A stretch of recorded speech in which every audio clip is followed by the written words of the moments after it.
Everything is telling us to turn back. But who could defy this?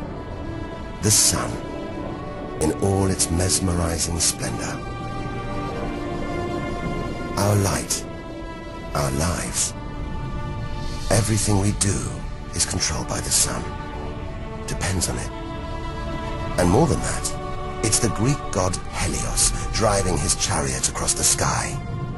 The Egyptian god Ra, reborn every day. The summer solstice sun rising at Stonehenge. For millions of years, this was as close as it got to staring into the face of God.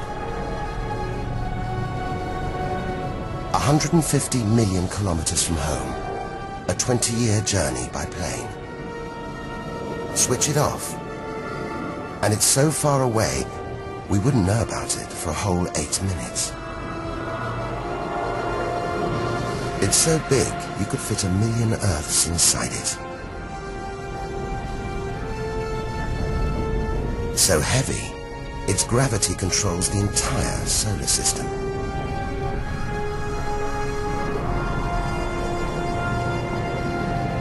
But who needs numbers? We've got the real thing. We see it every day, a familiar face in our sky. Up close, it's unrecognizable. A turbulent sea of incandescent gas. The thermometer rises to over 5,000 degrees. Down in the core, it's got to be tens of millions of degrees.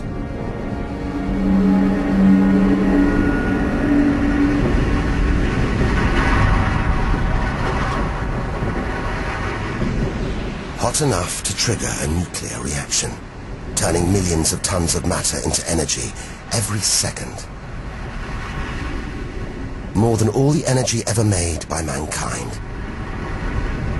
Back home, we see this energy as light, feel it as heat. But up close, there's nothing comforting about the sun. It's so full of electrical and magnetic activity. It's bursting out in these huge incandescent gas loops, called prominences. Each one releasing more energy than 10 million volcanoes. You could get the Earth through one of these loops and still have tens of thousands of kilometers to spare.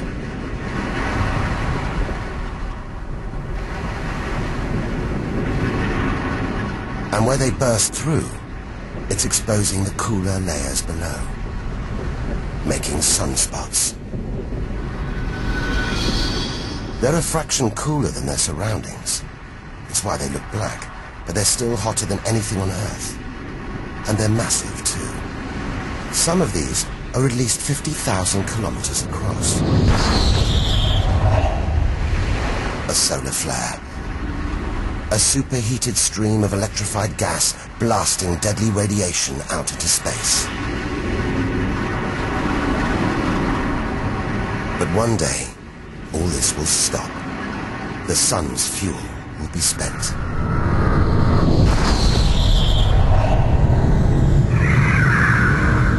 When it dies, that'll be it for the Earth as well. This God creates life and destroys it, demands we keep our distance.